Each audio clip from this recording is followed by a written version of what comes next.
Bonjour, je suis Hakim Na'alam et je vous propose ma chronique du jeudi 21 août 2025. Elle s'intitule « Manu et l'obligatoire rédemption rabbinique ». Emmanuel Macron est un antisémite. Innocent votre honneur, ce n'est pas moi qui le dis et l'affirme. Vous me connaissez, ce n'est pas mon style, ce genre de sentence lapidaire. Croix de bois romaine et dôme de fer, que j'aille en enfer si je mens. Non, c'est Benjamin Netanyahou, premier sinistre de l'entité sioniste, qui l'a dit. Mon Dieu, Macron antisémite notoire, si je m'attendais à ça, le chandelier à 6 branches m'en tombe des mains cachères. Que faut-il donc faire pour échapper à cette accusation infâme d'antisémitisme? Brûler des cierges d'Hanouka à l'Élysée? Ben non, ça c'est déjà fait, acté. L'odeur de la cire n'a pas complètement disparu des cheminées ornant les salons aux dorures présidentielles de la Ve République française. Livrer les médias de France et de Navarre aux sionistes pour avoir enfin la paix?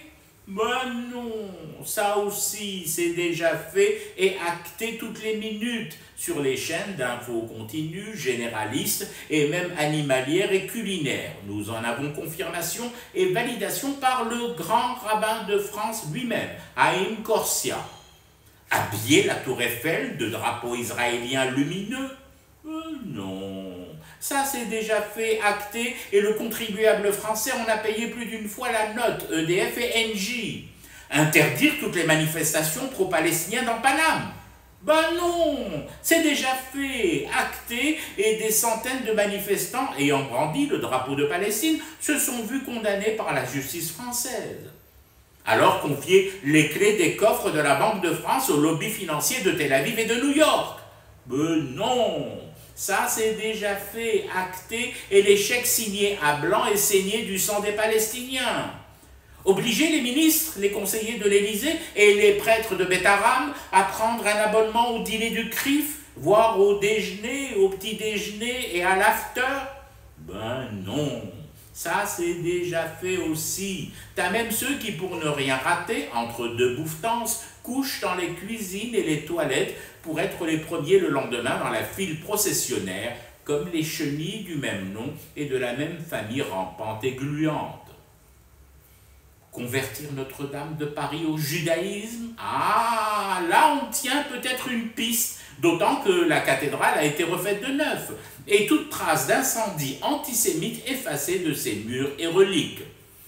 Ça vous semble trop gros, grotesque de voir Notre-Dame de Paris reversée en synagogue. Vous vous dites, encore un Algérien antisémite qui délire. D'abord, je rejette catégoriquement l'accusation d'antisémitisme, à moins qu'à l'insu de mon propre gré consentant, je sois devenu anti-moi-même. Non, ce que j'en dis, moi, c'est qu'il est difficile de faire plus que n'a déjà fait ce pauvre Manu. Pourtant, et après cette dernière charge violente de Benjamin Netanyahou, va bien lui falloir en faire plus, encore plus le Macron. J'ai une autre piste, mais je crains que l'Élysée ne me prenne au mot et le fasse. Instaurer Shabbat, journée hebdomadaire nationale de la Ve République rabbinique, et faire défiler en tête de carré tous les ans la brigade Golani le 14 juillet sur l'avenue des Champs-Élysées. Je fume du thé et je reste éveillé, le cauchemar continue. C'était Hakim Na'alam, je vous retrouve samedi pour une autre chronique et une autre façon de dire son amour à l'Algérie.